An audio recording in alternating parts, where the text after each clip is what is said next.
Hello guys, in the previous video I showed you how you can use the chamfer modifier with the support with the smoothing group method right here.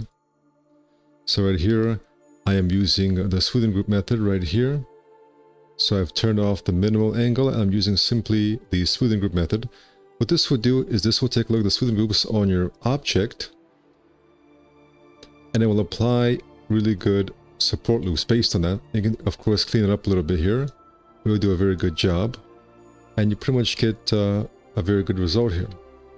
The problem is that sometimes you get this result right here, and it's to be expected because you're trying to get a smooth result here on the left, but on the right here you're trying to maintain a sharpness here, and so what you get is this very obvious distortion effect, both from this angle and then right here you get this, and that of course becomes very obvious in your mesh. You may be wondering, how do I get rid of it? Well, in this video I'll show you a method you can use to go from this to that. And notice how it looks better both on the right and the left here from this side. This kind of result. So I'll go ahead and duplicate this and I'll show you what you can do. It's very simple. I'll do so in the upload modifier. So right now, getting that bad result. So here's what we do, guys. First I'll insert a loop right here. Maybe make it planar on the z-axis, for example, in this case. Now, initially this would be a bad idea because it'll make it look too sharp. As you notice, we lose that kind of smoothness effect. But you notice the area already looks a little bit better. After doing that, we need to go ahead and modify some of this to regain the curve back and to move this up.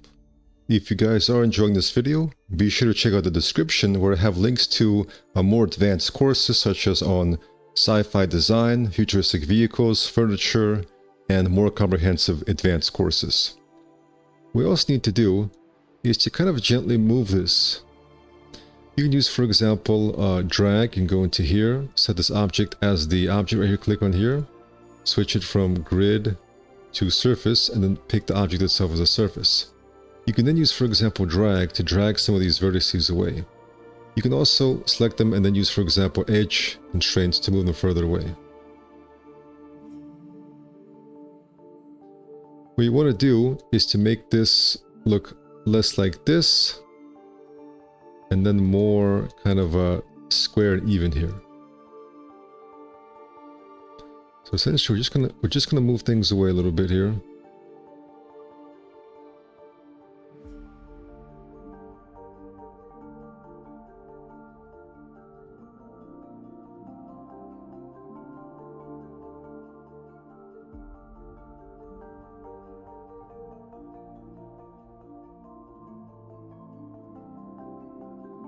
Alright, already you can start to see it looks a lot better. And if we just keep on working like that, guys, and move them a little bit further away, we'll get a good result.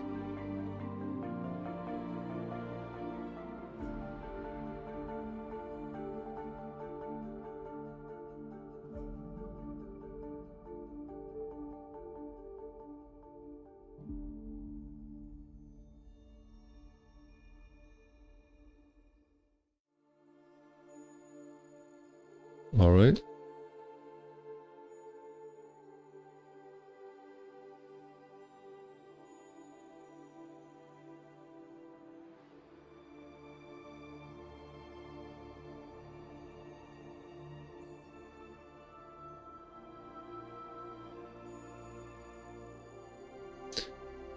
And you notice it's almost looking really nice here.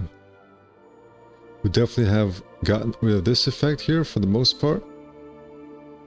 And if we just keep on kind of massaging it into place, we'll eventually get a very good result.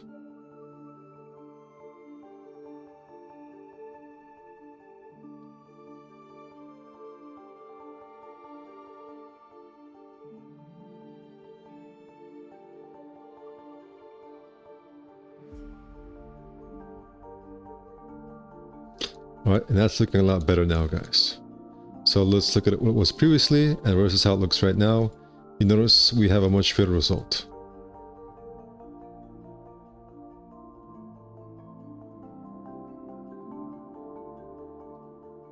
So sometimes, guys, it's just a matter of moving things around until you get rid of the kind of the harshness of the previous result.